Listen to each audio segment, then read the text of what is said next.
tere Mart, ma ei tea, kas sa kuuled mind üldse kuskilt. Sa ilmselt mind ei näe praegu. Jah.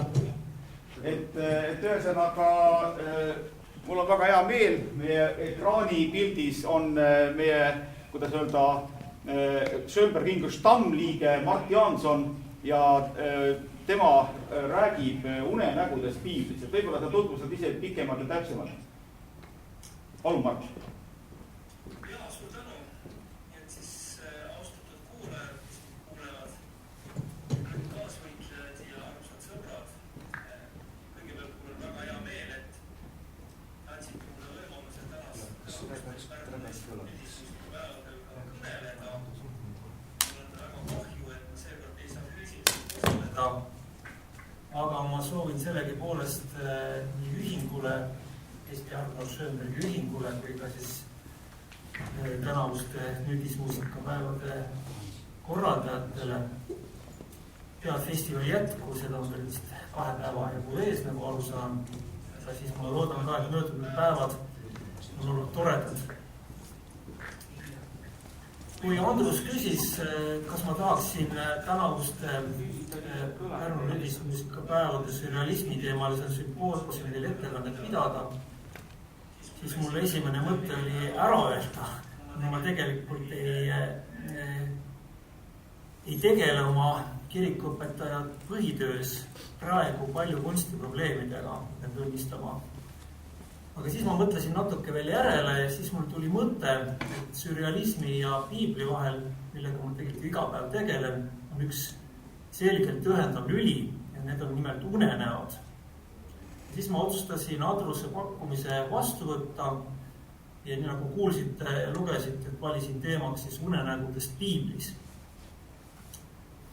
Kui ma alguseks, sissejuhatuseks natuke laiemalt alustaksin, siis ma pean tunnistama, et ma ise üldiselt palju unenägusid ei näe ja seetõttu nad pole minu elus olulised igapäevaselt.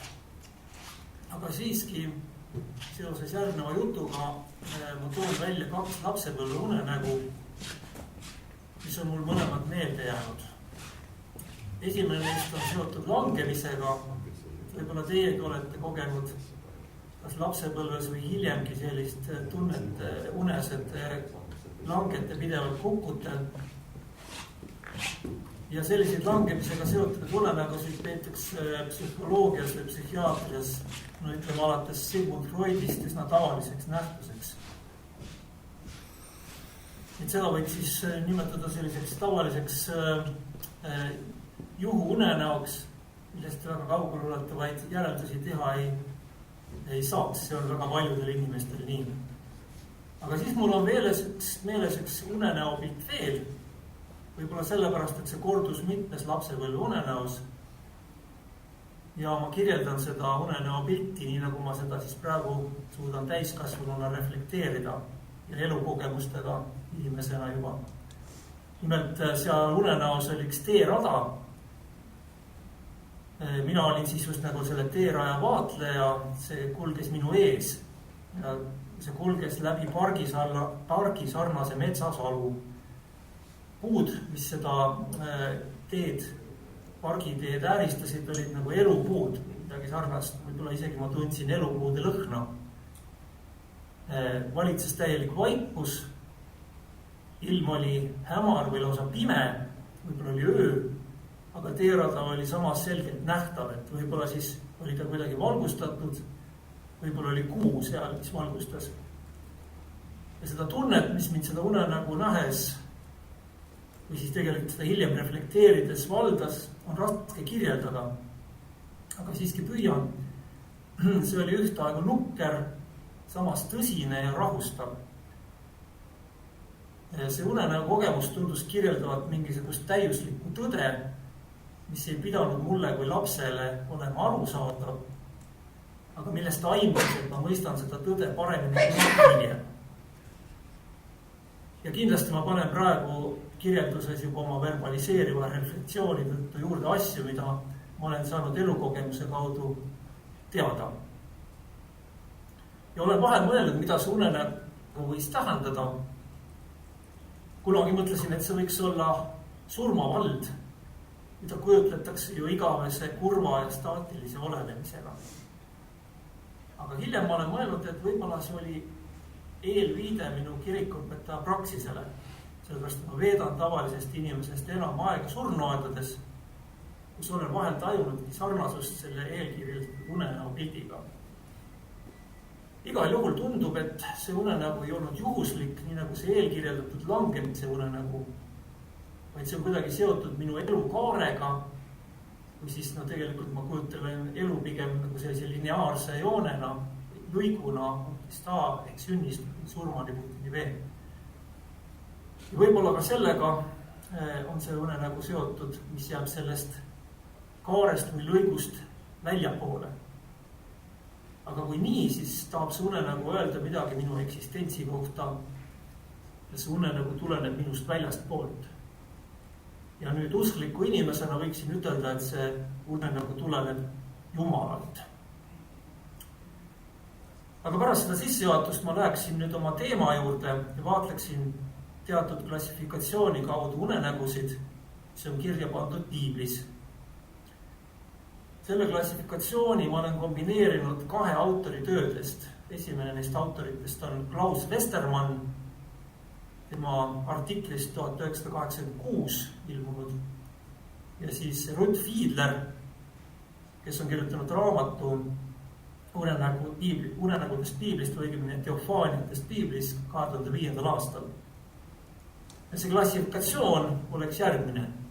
Esiteks unenägu igapäevaelus, teiseks kuninga unenägu, või siis seda võiks ka öelda poliitilise unenäona, siis kolmandaks unenägu prohvetluses ja neljandaks päästeuni või siis õndsusuniga, oleneb kuidas tõlkida.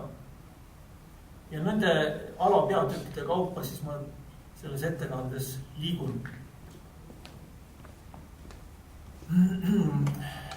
Võiks eeldada, et Piiblis on kõik unenäod seotud Jumala ilmumisega, aga päriselt nii see ei ole.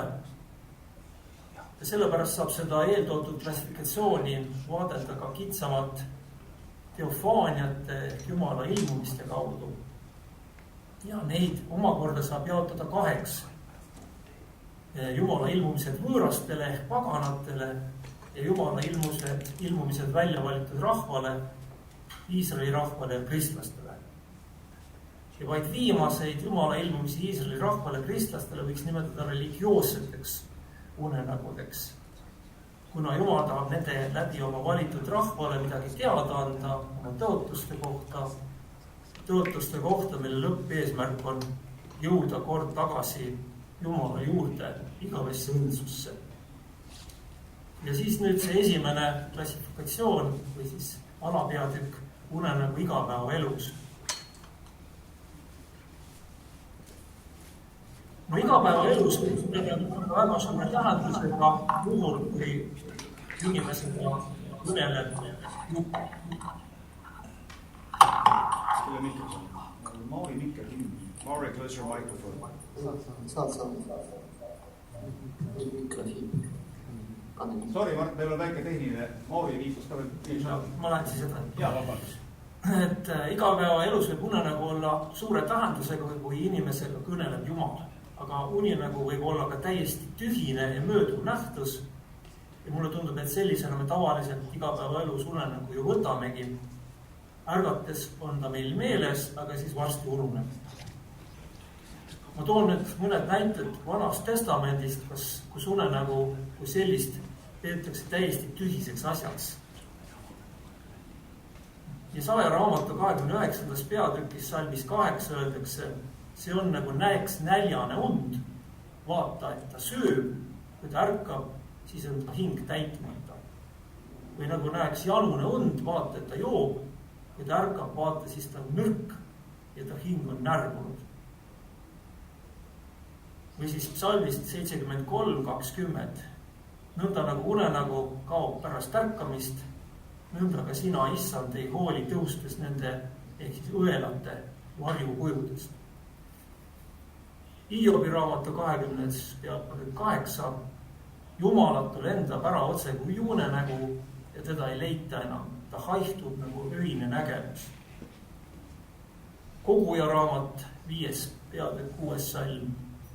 Sest kus on palju unenägusid ja palju sõnu, seal on ka palju tühisust. Aga sina karda Jumal.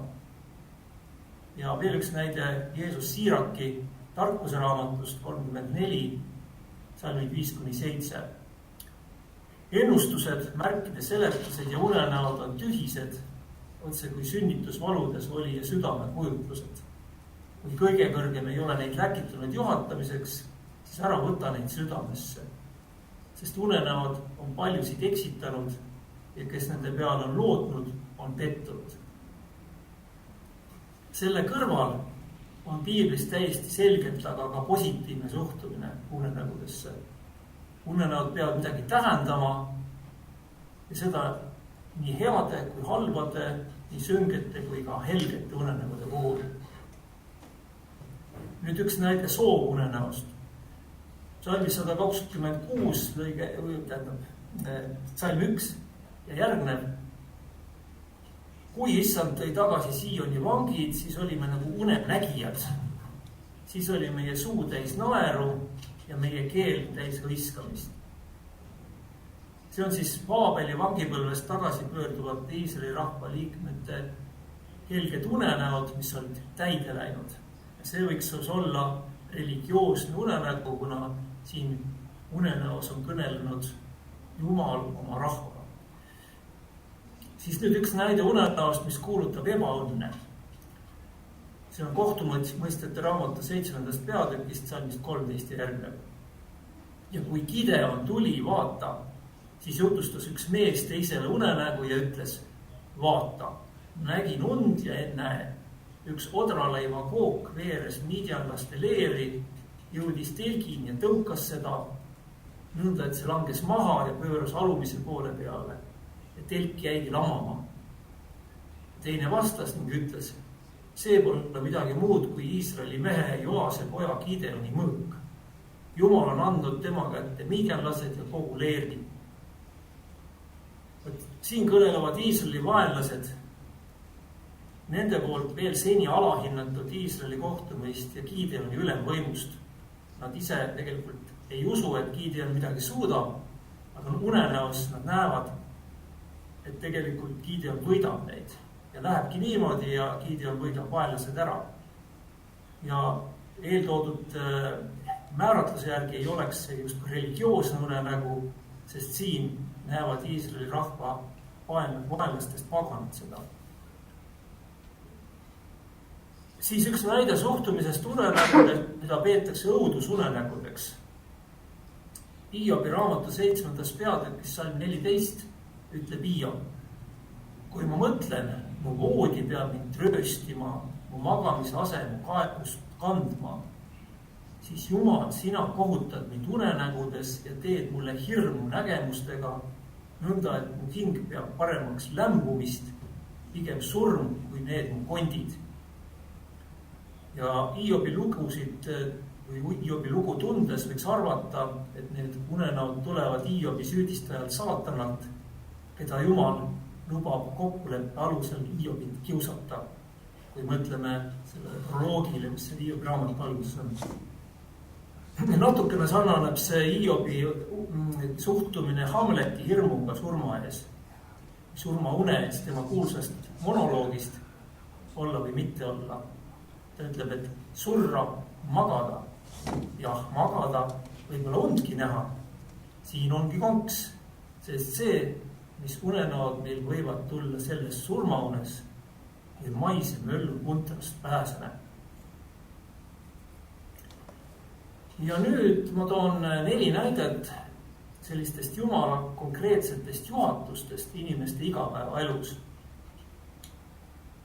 Esimeses Moosese raamatus 20. peatükis alguses on kirjas, kuidas Abraham jõudis kuningas Abimelek juurde. Ma loen, ja Abraham siirdus sealt lõunamaale ning asus elama Kaades ja Suuri vahele. Ta elas Geraaris võõrana. Ja Abraham ütles oma naise Saara kohta, ta on minu õde. Siis Geraari kuningas Abimelek läkitas järele ja võttis Saara. Aga Jumal tuli Abimeleki juurde öösel unes ja ütles temale: vaata, sa pead surema naise pärast, kelle sa enesele võtsid, sest ta on abielu naine. Teine näide oleks 1. Moosese raamatust 31. peatükk 23 järgnev. Aga 3. päeval anti Laabanile teada, et Jaakob oli põgenenud.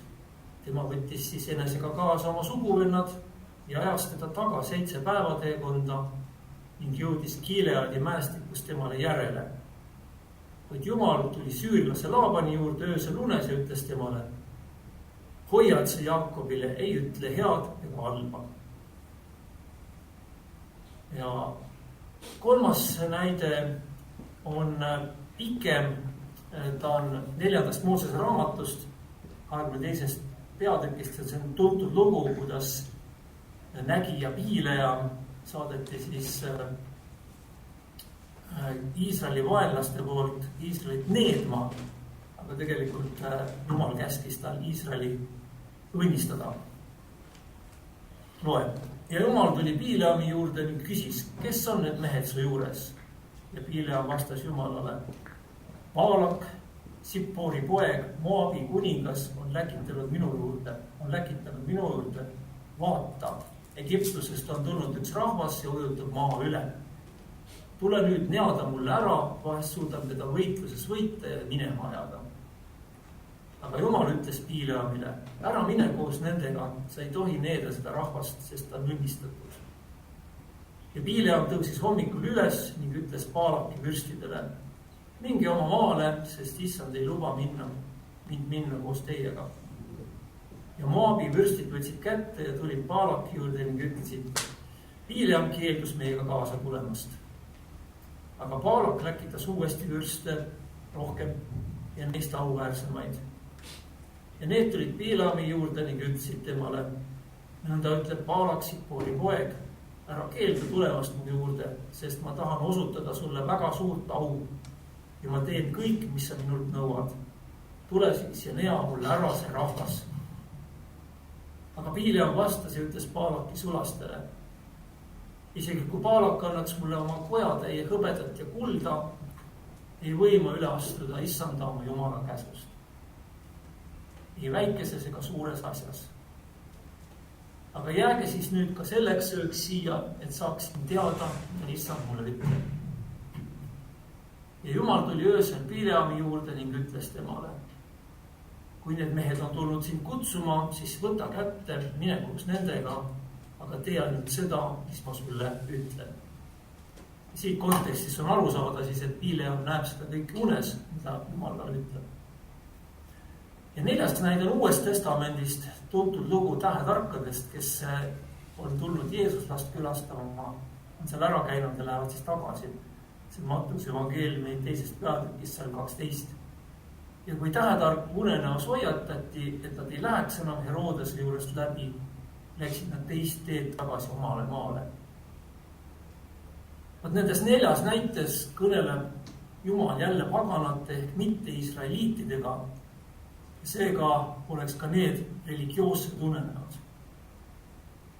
Ja selle esimese alajaotuse kokkuvõtteks, see siis unenägu igapäevaelus, võiksin öelda, et unenägu kuulub sfääri, mida inimene ei suuda kontrollida.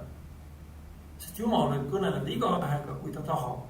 On ta siis pagan või välja valitud rahva liige ja on see siis hea või halb, mida Jumal ütleb. Inimene peab vastu võtma selle, mida talle kõrgemalt poolitult antakse. Nüüd ma liigun teise klassifikatsiooni või siis alajaotuse juurde. See on siis kuninga unenägu.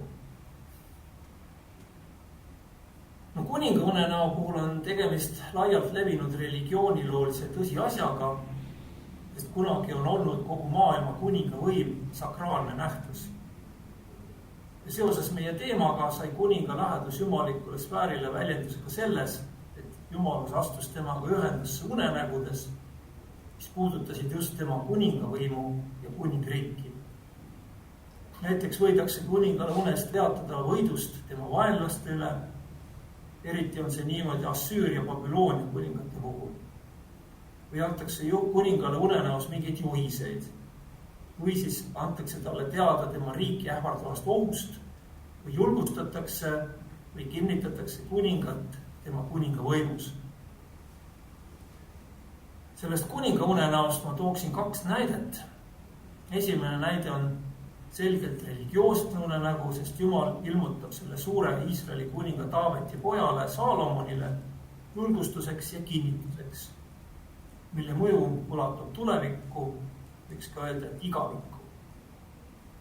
Teise näite juurde tulen ettekande lõpus ja see oleks siis üks pikem tõlgendus Paabeli kuningas Nebukadnetsari unenäost Danieli raamatus. Aga nüüd siis see Saalomoni unenägu esimesest kuningate raamatust 3. peatükist. Nõnda läks kuningas Gibeoni, et seal ohverdada, sest see oli suur ohvripaik. 1000 põletusohvrit ohverdas Saalomon sealsel altaril. Gibeonis ilmutas issand ennast Saalomonile öösel unes ja ütles: palu, mis ma sulle peaksin andma. Saalomon vastas: sina osutasid oma isulasele, mu isale Taavetile suurt heldust, kuna ta käis su eest tões ja õiguses ning oli õiglase südamega sinu vastu. Ja sina säilitasid temale selle suure helduse ning andsid temale poja, kes ta au järel istuks, nagu praegu ongi. Ja nüüd, issand mu Jumal, sa oled tõstnud oma sulase kuningaks mu isa Taaveti asemele. Aga mina olen nagu pisike poiss, ei mõista minna ega tulla. Ja su sulane on su rahva keskel, kelle sa oled ära valinud. Suur rahvas, keda ei saa ära lugeda ega arvutada rohkuse pärast. Anna seepärast oma sulasele sõnakuulelik süda, et ta võiks rahvale kohut mõista ning vahet teha hea ja kurja vahel. Sest kes suudaks muidu kohut mõista sellele sinu suurele rahvale? Et Saalomon just seda palus, siis oli see kõne issanda silmis hea. Ja Jumal ütles temale: sellepärast sa palusid seda, ega palunud enne selle pikka iga, rikkust ja oma vaenlaste hinge, vaid palusid mõistust, et kuulata, mis on õige. Siis ma teen, vaata, nagu sa ütled. Näe, ma annan sulle targa ja mõistliku südame. Nõnda, et sinu sarnast ei ole olnud enne sind ega tõuse sinu sarnast ka mitte pärast sind. Aga ka seda, mis sa ei ole palunud, ma annan sulle. Nii hästi rikkust ja au. Nõnda, et kogu su eluajal ei ole ükski kuningas sinu sarnane. Kui sa käid minu teedel, pidades minu määrusi ja käske, nõnda, nagu käis su isa Taavet, siis ma pikendan su elupäevi. Ja Saalomon ärkas ja vaata, see oli olnud unenägu. Kui ta tuli Jeruusalemma, siis ta astus sisse ta seaduselaeka, et ohverdas põletusohvreid ja valmistas tänuohvreid ning tegi kõigile oma sulaseile suure peo. Nüüd Rolf Fiedler nimetab sellist und the Royal Initiation Dream, ehk siis kuninglik initsiatsiooni või sissepühitsemise unenägu. Jumal annab kuningale tarkuse, siit on siis juba tuntud mõiste saalomonlik tarkus, mis on üks Jumala atribuute ja mis piiblis saab lausa personifitseeritud kuju. Tarkus Uues Testamendis Sofia oli Jumala juures kohe alguses ja selline käsitlus sarnaneb juba Jumala poja looguse määratlusega. Niisiis annab Jumal Saalomonile midagi jumalikku, mis seob teda igavikuga. Siis liigun 3. alajaotuse juurde unenägu prohvetluses. Piiblis on unenägu prohvetlusest sellepärast oluline, et enamik kohti Vanas Testamendis, kus siis prohvetitest kõige enam juttu on, seal kõneldakse unenägudest ja need ongi seotud just prohvetlusega. Ja huvitaval kombel on unenägu prohvetluses valdavalt negatiivne nähtus, ehk võiks hoopis vastupidi arvata. Eriti karmilt tõrjutakse unenäod tagasi prohvet Jeremia raamatus. Ma toon ühe näite Jeremia raamatu 23. peatükist. Ma olen kuulnud, mida räägivad need prohvetid, kes Jumala nimel kuulutavad valet, öeldes, ma nägin und. Kui kaua see kestab? On siis midagi südames neil prohveteil, kes kuulutavad valet, kes avaldavad oma südamet ettekujutusi, kes mõtlevad oma unenägudega, mida nad üksteisele jutustavad, panna mu rahvas unustama minu nime. Nõnda nagu nende vanemad unustasid minu nime Baali pärast. Prohvet, kellel on olnud unenägu, jutustab oma unenägu, aga kellel on minu sõna, kõneleb mu sõna tõde. Mis on õlgedel tegemist puhta viljaga, ütleb Issand.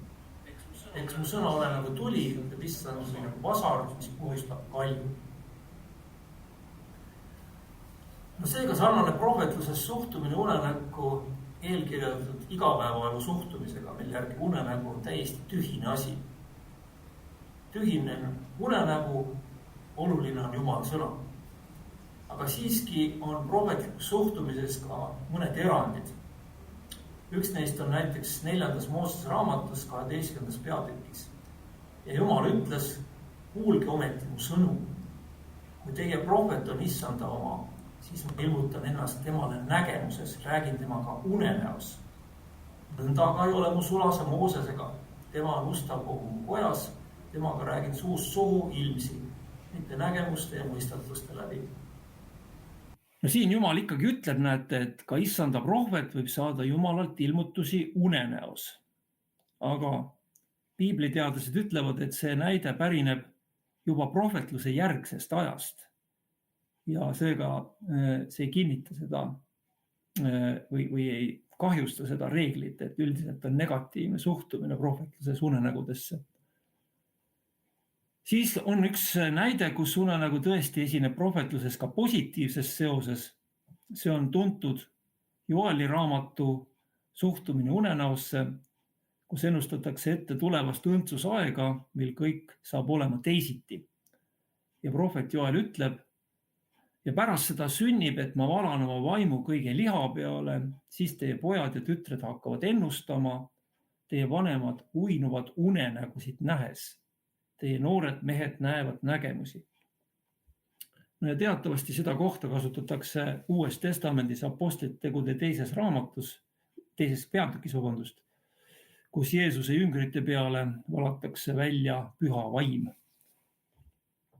Aga veel kord, klassikalises prohvetluses on ikkagi valdav unenägude eitamine ilmutusvahendina ehk siis Jumala sõna vahendajana. Kui me vaatame prohvet Sakaria raamatut, ja teda peetakse hilisemaks prohvetiks, siis on seal küll hulgaliselt ilmutusi Jumalalt, aga need ei ole klassifitseeritavad unenägudena, vaid neid peetakse nägemusteks. Ja vahe on siis tõenäoliselt selles, et need ei ole ilmunud unes, vaid mingisuguses muus teadvusseisundis. Ja neljandaks siis päästeunenägu, The Dream of Salvation, Ruth Fiedleri määratluse järgi, seda võiks ka nimetada õndsusunenäoks, kuna pääste ja õndsus on tegelikult teatavas mõttes sünonüümid. Ja selle tüüpiline saaja on Jumala poolt välja valitud ise, eriti Iisraeli isiisa Jaakob. Aga pääste unenäo alla klassifitseeruvad minu arvates ka tuntud unenäod Uues Testamendis, kus Jumal ilmutab väljavalitule midagi olulist oma tõotuse kohta. Ja kõigepealt siis üks näide pääste unenäost Jaakobil ja mõeldes Arnold Schönbergi eelmise aasta suurele juubelisünni aastapäevale, võiks see näide muidugi olla seotud Schönbergi Jaakobi redeliga. See on siis 1. Moosese raamatust 28. peatükk, salmid 10-22. Jaakob aga lahkus Beersebaast ja läks Haarani poole. Ta sattus ühte paika ja ööbis seal, sest päike oli loojunud. Ta võttis selle paiga kividest ühe, pani enesele pea aluseks ja heitis sinna paika magama. Ta nägi und ja vaata, maa peal seisis redel, mille ots ulatus taevasse ja ei näe. Jumala inglid astusid seda mööda üles ja alla. Ja vaata, Issand seisis tema ees ning ütles, mina olen Issand, su isa Abrahami Jumal ja Iisaki Jumal. Maa, mille peal sa magad, ma annan sinule ja su soole. Ja sinu sugu saab maapõrmu sarnaseks ja sa levid õhtu ja hommiku, põhja ja lõuna poole. Ja sinu ja su soo nimel õnnistavad endid kõik maailma suguvõsad. Ja vaata, mina olen sinuga ja hoian sind kõikjal, kuhu sa lähed, ning toon sind taas sellele pinnale, sest ma ei jäta sind maha, kuni olen teinud, mis ma sulle olen öelnud. Siis Jaakob ärkas unest ja ütles, issand on tõesti selles paigas, mina aga ei teadnud seda. Ja ta kartis ning ütles, küll on see paik kardetav. See pole muud midagi kui Jumala koda ja taevavärav. Ja Jaakob tõusis hommikul vara ning võttis kivi, mille ta oli pannud enesele pea aluseks ja pani selle sambaks püsti ning valas selle otsa peale õli. Ja ta pani sellele paigale nimeks Peetel, enne aga oli selle nimi olnud Luus. Ja Jaakob andis tõotuse öeldes, kui Jumal on minuga ja hoiab mind teel, mida käin ja annab mulle leiba süüa ja riided selga ja mina võin rahuga pöörduda oma isa kotta, siis on issand mulle Jumalaks ja see kivi, mille ma panin sambaks, saab Jumala kojaks. Ja kõigest, mis sa mulle annad, ma annan sulle täpselt 10. Tegemist on siis Jaakobi unenäoga, milles Jumal ilmutab talle ennast esimest korda ning kavaldajast ja lausa petturist Jaakobist saab Jumala tõelisi plaane taipav inimene. Piibliteadlased arvavad, et piibli varasemas kihistuses on see unenägu olnud niinimetatud pühamu legend, püha paiga avastamine Peetelis. Ja selle funktsiooniks arvatakse olevat olnud informatsioon palveränduritele, kes Peetelisse rändasid. Kõneldakse sellest, et kuidas on ikka nii juhtunud, et see koht on saanud pühaks. Selline unenägu on muidugi võimalik ainult seal, kus pühamu või püha paik on osa tegelikkusest, milles inimesed tookord elasid.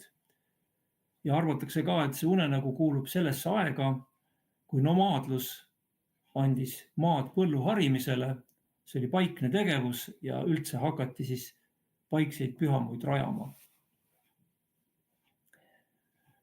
Aga toon veel ühe näite Uuest Testamendist, kus on ka pääste või õndsus unenägu. See on ingli ilmumine Jeesuse kasuisa Joosepile. See on siis Mattuse evangeeliumi 1. peatükk, salm 18-25.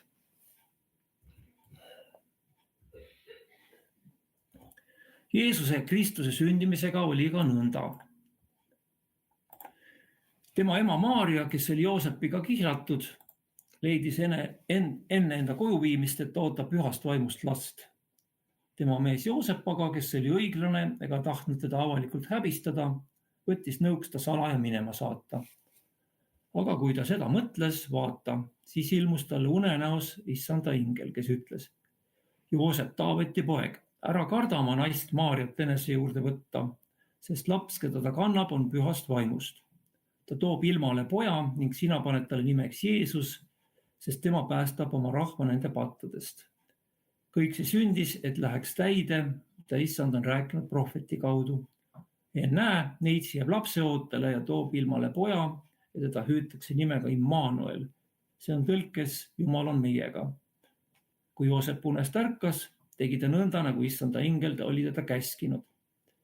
Ta võttis oma naise enese juurde, ent ei puutunud temasse, enne kui Maaria oli poja ilmale toonud. Ja ta pani lapsele nimeks Jeesus. No Uues Testamendis on selliseid unenägusid muidugi veel, aga piirdugem praegu sellega. Ja nüüd lõpetuseks ma toon eelpool lubatud näite kuninga unenäost, mis aga pole algselt religioosne, kuna see on ilmutatud paganlikule Paabeli kuningale Nebukadnetsarile. Siiski saab sellest Danieli seletuse kaudu see religioosne unenägu, kuna selle kaudu kuulutatakse muidugi kristlikus tõlgenduses ette Jeesus Kristus ja Jumala riiki. Ja see oleks siis nagu minupoolne unenäo tõlgendus, kasutades muidugi abivahendeid, sekundaarkirjandust ja ma toon ka sisse siin luterluse aspekti, nimelt püüan selle siduda Martin Luteri 2 riigi õpetusega. See on pikk lõik Danieli raamatus, aga ma loen selle koha, kus Daniel on siis kutsutud kuninga juurde seda unenägu seletama ja kuningas on nõudnud siis, et see seletaja peab ise seda unenägu teadma.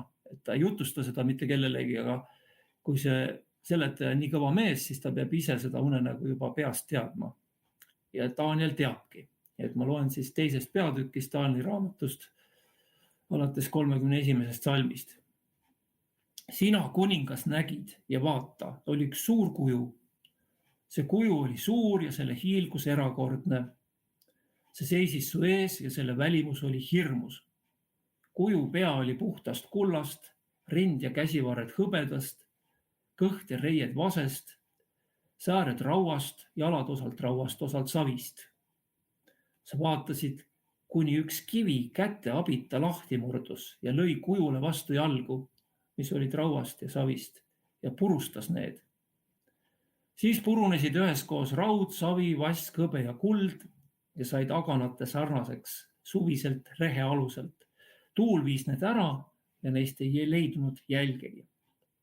Aga kivist, mis oli tabanud kuju, sai suur mägi ja see täitis kogu maa. See oli unenägu ja nüüd ütleme kuningale selle tähenduse.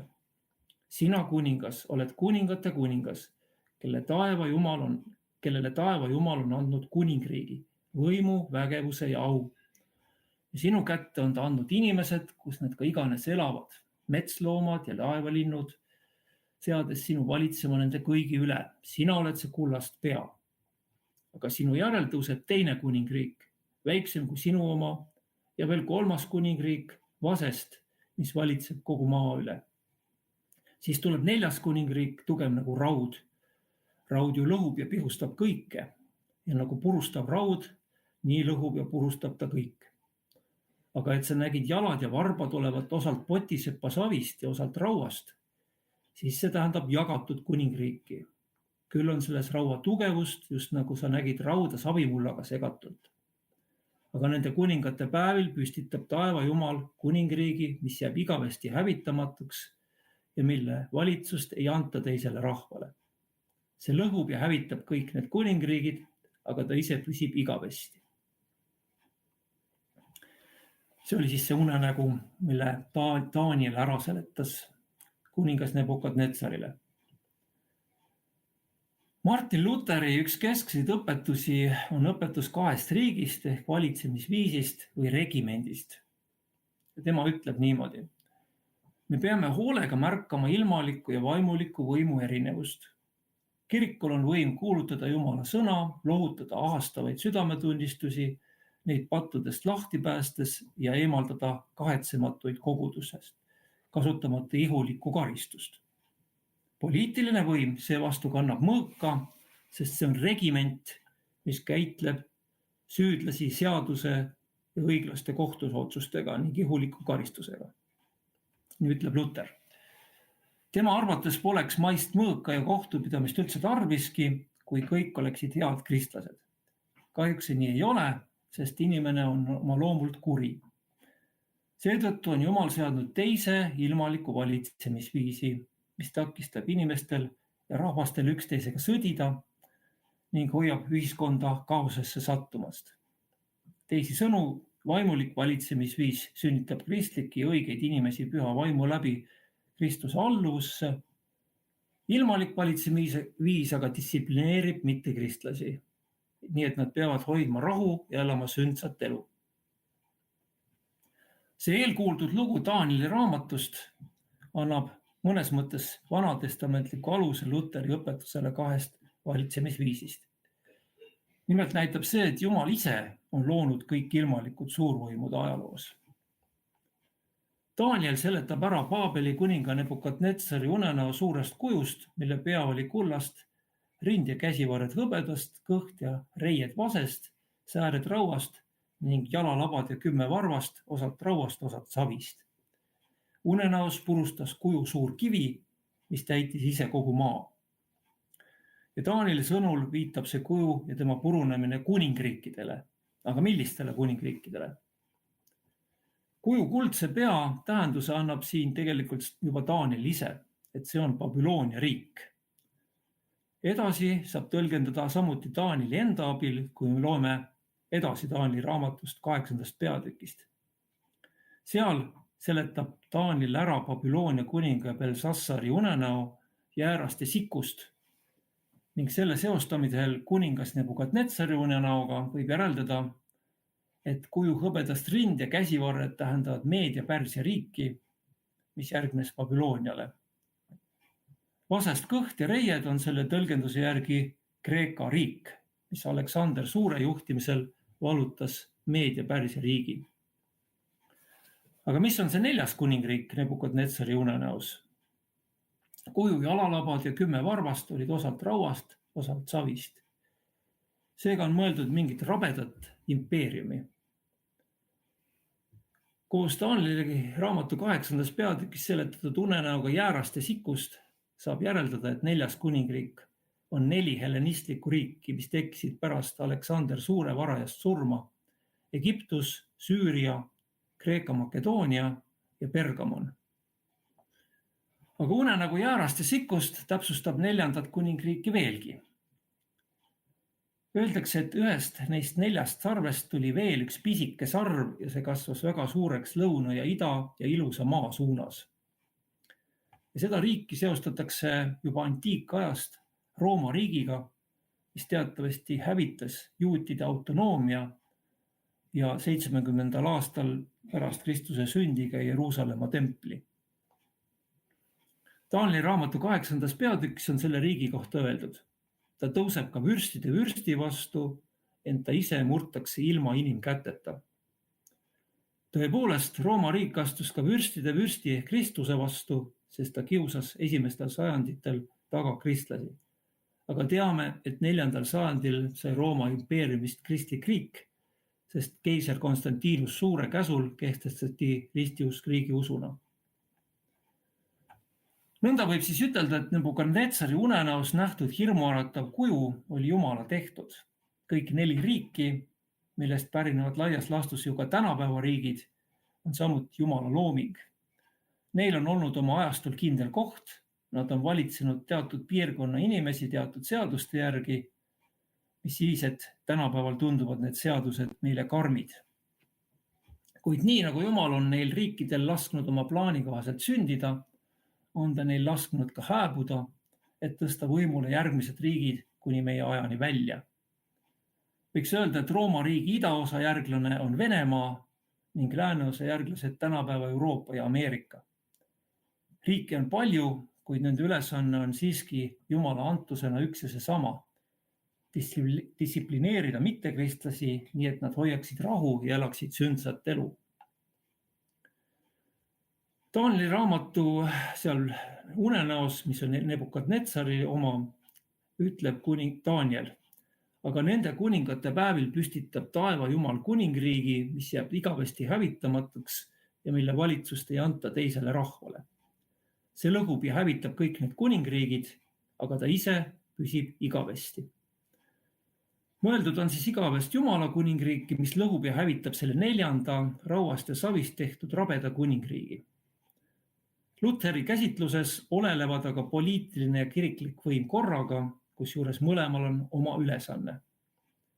Kas siis Taaneli unenäo järgi võiks ütelda, et Luter eksis, kuna Jumala riik peab justkui ilmaliku riigi ära hävitama? Arvan siiski, et siin ei ole vastuolu. Luteri ajal olid ilmalikud valitsejad teatavasti huvitatud koostööst kirikuga ja see asjaolu määras ka Luteri suhtumise ilmalikku võimu. Eri eesmärkidega valitsemisi viisid võisid siiski koostööd teha, sest tunnustati üksteise eesmärke.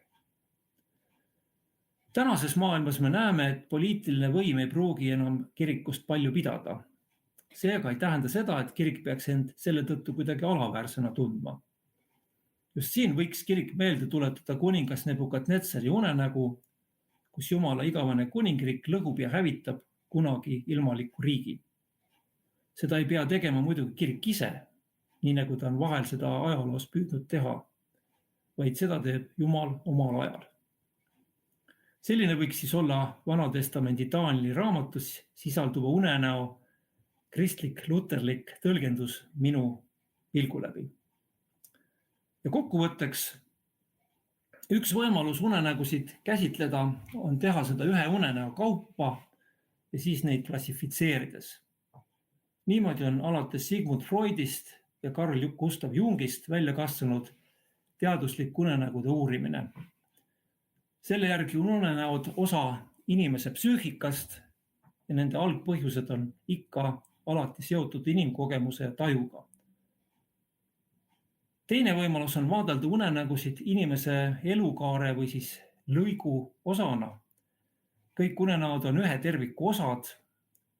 Tõsi, seda tervikut kogetakse väga harva, aga vahel siiski. Näiteks ma ei käsitle täna Joosepi unenägusid esimeses Moosese raamatus, mis tegelikult illustreerivad kujukalt unenägude tähendust inimese terve elukaare või elu lõigu lõikes.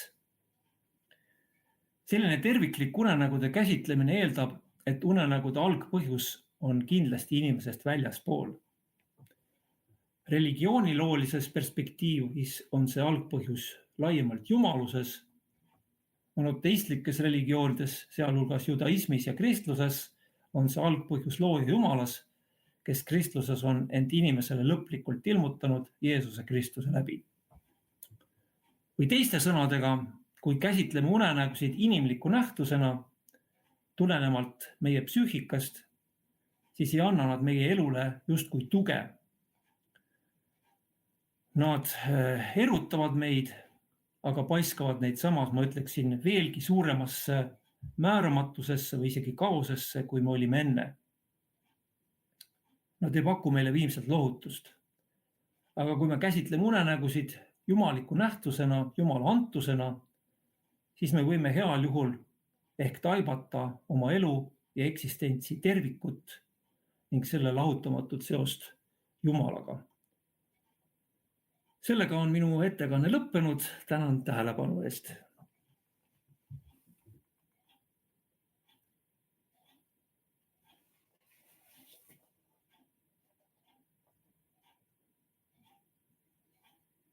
Ma kahjuks teid ei kuule praegu.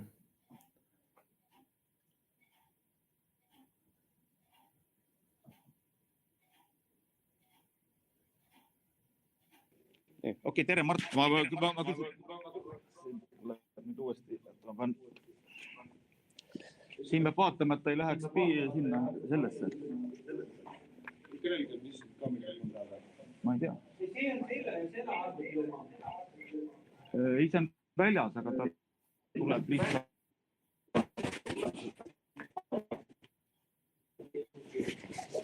Ta läheb lihtsalt siit äkki. Andrus, kas sul on siis? Ei ole. Ta läheb lihtsalt ringlusesse, ta tuleb ju üle veebi.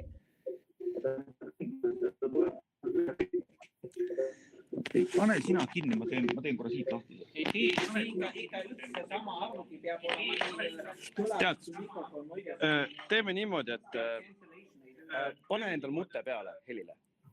Ma ei kuule midagi. Siit kuuled, pane mute peale. Siit kuule, pane mute peale. Kust tuleb heli? Heli läheb sellest arvuti. Kust tuleb heli? Heli läheb sellest. Peaks ka mikrofon sellest olema, siis ta oskab seda noise cancel'i. Tšau, kuule, kas kuuled mind? Jaa, nüüd on väga hea. Jah, räägime siis ainult siit. Meil on piisavalt vähe. Ja. Mul on tegelikult küsimus, esimene küsimus, et kas sa saad olla ka päeva jätkus nii-öelda liinil?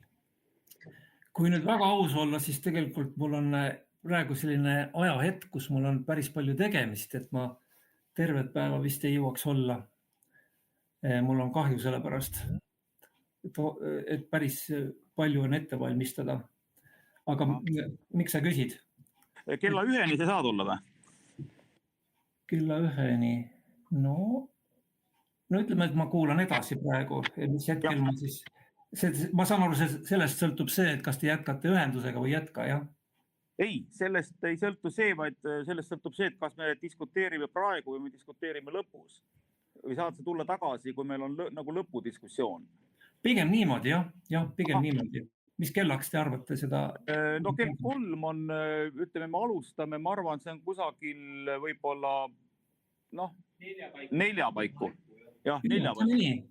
Teeme nii. Aga mul on, Mart, sulle üks kiire küsimus veel, et kui me räägime sellest sürrealistlikust kujundist ja kui me räägime nüüd sinu poolt välja pakutud unenägude sellest klassifikatsioonist, kas sa oskad ühesõnaga kommenteerida millisel moel võiks see sürrealistlik, Bretoni poolt välja pakutud sürrealistliku kujundi idee asetuda sellesse unenägude tõlgenduse struktuuri, kui ta üldse asetub või klassifikatsiooni? No kindlasti ta asetub, sellepärast, et mina püüdsin seda näidata, et no mina tegelikult tegelesin ju, ütleme, sellise antiikaja unenägude kujutlusega, mille kohta Freud ütleb minu meelest juba, et noh, nii arvasid inimesed tollel ajal, see on seotud tollase kultuuriga, aga tänapäeval vaatleme me teaduslikult unenägusid nagu fragmentaarselt. Ja kui me vaataksime, ütleme, üksikuna neid pilte, no näiteks kas või seda hirmuäratavat kuju, seda kuninga unenägu, siis see oleks väga hästi ühendatav sürrealistliku, minu meelest väga hästi ühendatav sürrealistliku sellise vaatega. Võib-olla teist keegi teab, kes tunneb sürrealistliku kunsti, et kas äkki ei olegi võib-olla sellisest unenäo pildist tehtud mõnda maali näiteks. Kuidas võiks välja näha see hirmuäratav kuju kuldse peaga ja vasest rinnaga ja nii edasi. Et sõnaga, mida ma tahan ütelda siis, et kui me vaatleme neid unenägusid, mis on piiblis olemas üksikuna ja mitte sellises kontekstis, et nad on väljast poolt tulnud Jumala poolt antud, siis nad seostuksid väga hästi sürrealismiga. Sest minu arusaam sürrealismist on see, et see on selline, kuidas öelda, ikkagi jah, inimese psüühikast tulenev selline seisund, mis aitab kunstilisi kujundeid luua, aga ta ei loo neist mingisugust tervikut. Et võib-olla ma eksin, aga noh, selles mõttes ma viskaksin õhku väite, et sürrealism jääb mingis mõttes poole peale. Et ta ei proovi leida sellist inimese eksistentsi tervikut, vaid ta jääb nagu selliseks kunstinähtuseks, mis peaks midagi inimese elule juurde andma, nii nagu kunst ikka peaks andma. Aga tal ei ole sellist, ütleme, igavikulist ambitsiooni. Ma ei tea, kas ma vastasin kuidagi sinu küsimusele. Jaa, aitäh, väga hästi. Ja, just. Kas kellelgi ka veel Mauri, ma vaatan, andis käega märku seal veebis, aga tule Mauri natuke siia poole. Ja. See mikler, see... Okei. Istuda laua taha, tule istu siia. Ja, siis...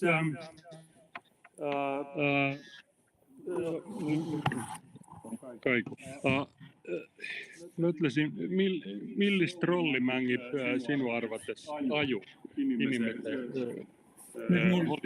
Kaks arvutit vist või mikrofoni lahti, praegu ma hakkas vajama minu jaoks. Kuulad hästi. Ja, kas nüüd töötab nüüd? See. Ei ole. Ma näen, et Mauril ja Indrekul on mikrofon lahti, et mulle tuleb nagu kahest mikrofonist. See on. Sinu arvuta siin. Jah, aga lüüta see välja. Jah.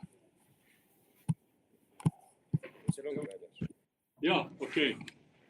Nüüd ma kuulen ilusti. Ja, millist rolli sinu arvates mängib inimese, nagu holistise inimese aju unenägudes?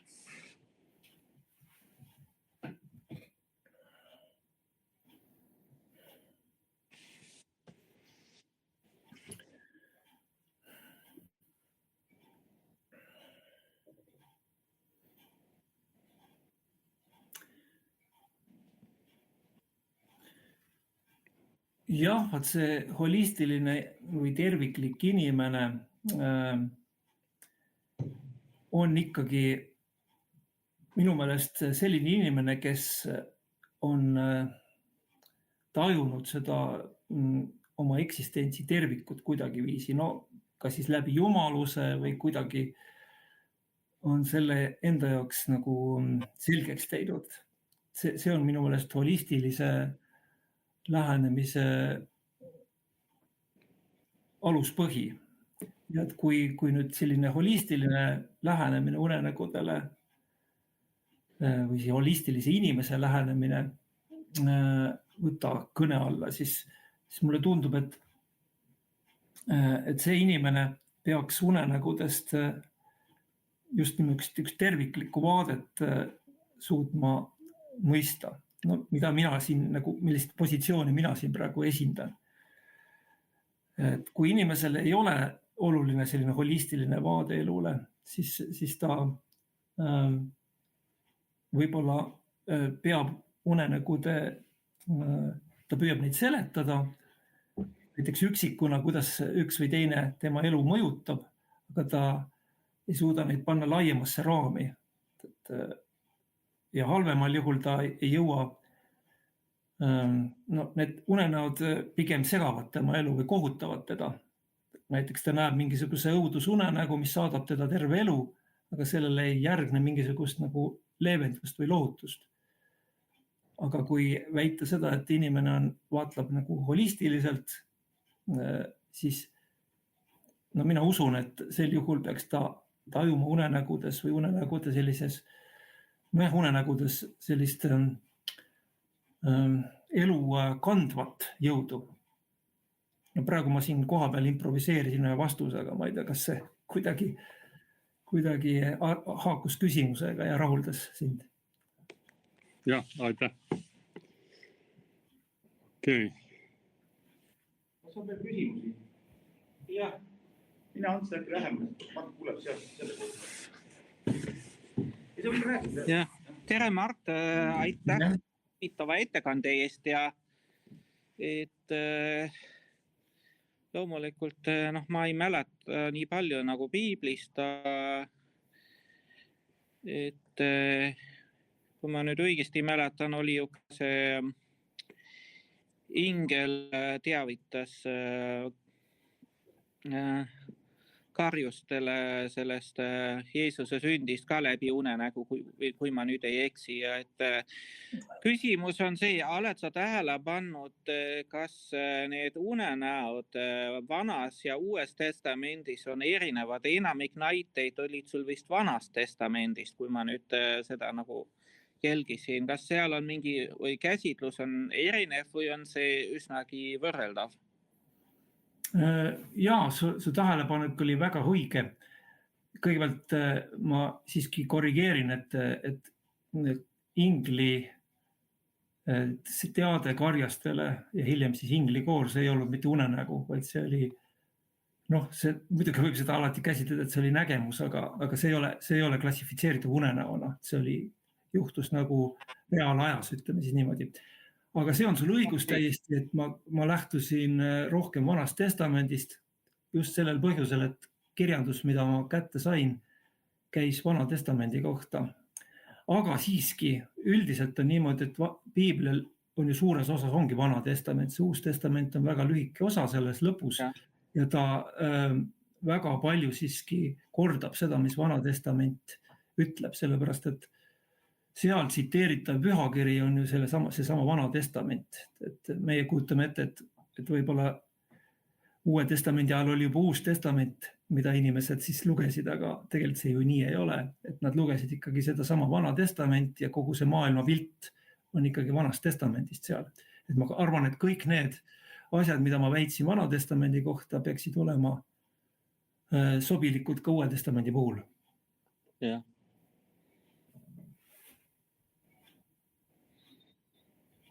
Aga aitäh, jah. Jaa, palun. Kui praegu rohkem küsimusi ei ole, aitäh, Mart,